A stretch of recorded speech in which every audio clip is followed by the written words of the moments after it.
आज हम आपको गौरफली बिल्कुल सिंपल तरीके से बना के दिखाएंगे दोस्तों। आपके कोई एक्स्ट्रा मसाले नहीं लगेंगे, घर की ही सिंपल जो भी आपकी धनिया मिर्ची मसाले हैं इसी मसालों से इतनी स्वादिष्ट सब्जी बनाएंगे कि एक बार आपने गौरफली इस तरह से बना लिया तो आप यकीन मानो बार बार ऐसे ही बना के खाना पसंद करेंगे।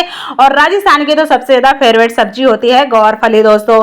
तो एक बार आप इस तरह से जरूर बनाएं और पूरा वीडियो देखने जरूर दोस्तों। वीडियो अच्छा लगे तो वीडियो को लाइक से सब्सक्राइब जरूर करना और हमारे चैनल पे इस तरह से आपको नए नए वीडियो मिलते रहेंगे दोस्तों। तो आज हम बिल्कुल आसान तरीके से भी बनाए हैं और दूसरी बात आज इतनी स्वादिष्ट सब्जी बनी, सच्चे बोल रहे इसको देखते हैं तो हम सब चट भी कर दिए हैं क्योंकि एकदम सिंपल मसालों से भी बनाया था ना। देख सकते हैं कितनी रसीलेदार, वो भी रसेदार बनाएंगे, हम बिना रसेदार भी नहीं बनाएंगे, आज मजेदार बनाएंगे। तो राम राम दोस्तों, मैं हूं दिव्या फूड चैनल में आप सभी का स्वागत है। होप आप सब अच्छे और खुश रहे, हमेशा निरोगी रहे दोस्तों। आइए आपको फटाफट रेसिपी दिखा देते हैं दोस्तों। जैसे कि मैं ले लिया यहाँ पे गौरफली ले लिया है, तो दोस्तों ये बड़ी वाली साइज वाली गौरफली है। मैं इनको अच्छे से काट पीट के पूरी तरह से फ्री कर लेती हूँ दोस्तों। तो यहाँ पे दो प्रकार की राजस्थान में होती है, एक बड़े साइज की एक छोटी साइज की। तो वो देसी वाली होती है, विदेशी वाली होती है। हमने कढ़ाई में डाला ऑयल, ऑयल के बाद हमने डाल दिया गौरफली। तो हमें यहाँ पे हाई फ्लेम रखना है 4 से 5 मिनट के लिए। इन्हें हमें हाई फ्लेम पे इसी तरह से भुनना है दोस्तों। हम यहाँ पे डाल दिए हैं नमक, नमक भी थोड़ा डाल दिए इसलिए कि ताकि इनके अंदर तक नमक जाए और ये बढ़िया अच्छे से थोड़ा सा तैयार भी हो जाए, थोड़ा सॉफ्ट भी हो जाए। तो दोस्तों हमने इसे 5 मिनट के लिए हाई फ्लेम में इसे हमने अच्छे से भून लिया है।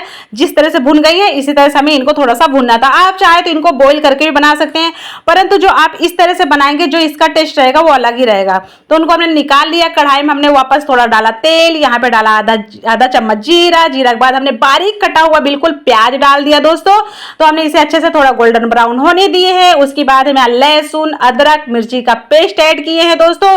और जो लहसुन और ये नहीं खाता लहसुन और प्याज वो इसे स्किप कर सकता है दोस्तों, ना खाए ना डाले। और मैंने तो यहाँ पे डाल दिए, उसको अच्छे से पका लिए। यहाँ हम डाल देते हैं मसाले, हल्दी डाल दिए और यहाँ पे हम तीखी मिर्ची भी ऐड कर देते हैं, कश्मीरी लाल मिर्ची भी ऐड कर देते हैं, इससे कलर अच्छा आता, तीखी नहीं रहती है। और यहाँ पे आज हम डाल दिए हैं भुना हुआ जीरा दोस्तों। आज मेरे पास धनिया थी ही नहीं, देख सकते आज ये सब्जी कैसी बनेगी। और यहाँ पे हमने डाल दिया है 2 चम्मच हमने डाला है दही। तो दोस्तों हमने उसको डाल के बढ़िया अच्छे से एक बार थोड़ा पका लिया। यहाँ पे हमने 2 टमाटर को भी हमने अच्छे से पीस लिया है। उनको भी पीसने के बाद हम यहाँ पे 2 टमाटर का भी प्योरी ऐड कर देते हैं दोस्तों, इससे और भी बहुत अच्छा सा फ्लेवर आएगा। इसे भी हम अच्छे से बढ़िया सा भून लेते हैं दोस्तों। यहाँ पे आप हाई फ्लेम कर सकते हैं भूनने के लिए, परंतु हाई फ्लेम करके ढक मत देना, ये ध्यान रखिएगा, लो फ्लेम करके ढकिएगा। तो दोस्तों हम उसको भी टमाटर भी अच्छे से पका लिए। टमाटर पक गए, मसाले पक गए और अब हमने यहाँ पे डाल दिए हैं वापस से गौरफली डाल दिए हैं। हमने देखा ना हमने इसको बढ़िया बॉईल किया ना कुछ, बढ़िया आराम से तेल में थोड़ा सा तल लिया। यहाँ पे हम थोड़ा सा नमक और ऐड कर देते हैं, लग रहा थोड़ा नमक कम होगा, परंतु आप नमक कम ही डालिएगा, जरूरत पड़े वापस से और ऐड कर लीजिएगा। तो हम इसको एक बार अच्छे से पका लेते हैं, थोड़ा सा वो भी कर लेते थोड़ा सा ताकि मिक्स हो जाए चारों तरफ, क्योंकि इसके अंदर तक बढ़िया अच्छे से मसाले जाने चाहिए। तो हम इसको लो फ्लेम पे 2 मिनट के लिए छोड़ दिए थे दोस्तों। तो ज्यादा ना छोड़े, थोड़ा 2-1 मिनट कम ही छोड़। अब हम यहाँ पे डाल देते हैं 1 गिलास भर के, मतलब 2 कप पानी डाल देते हैं, ज्यादा नहीं डालेंगे, 2 कप ही डालेंगे दोस्तों। तो हम 2 कप यहाँ पे पानी ऐड कर दिए हैं, नॉर्मल पानी ऐड किए। आप चाहे तो इसे बॉईल करके पानी ऐड करेंगे तो और भी अच्छा सा फ्लेवर आएगा, परंतु मैं यहाँ पे नॉर्मल डाल दी हूँ, कोई दिक्कत नहीं। मुझे इसे 5 मिनट के लिए पकाना था, तो 5 मिनट बाद ये पक के रेडी भी हो गया दोस्तों।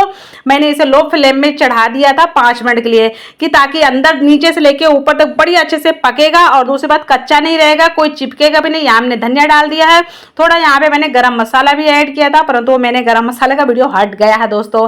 तो अब ये पूरी तरह से हो गई है बनके रेडी, ज्यादा समय नहीं लगा दोस्तों, आप देख सकते हैं। अब आप इसे पूड़ी से खाएं, रोटी से खाएं, राइस से खाएं, पराठे से खाएं। पूरा वीडियो देखना, वीडियो अच्छा लगे लाइक से सब्सक्राइब जरूर करना।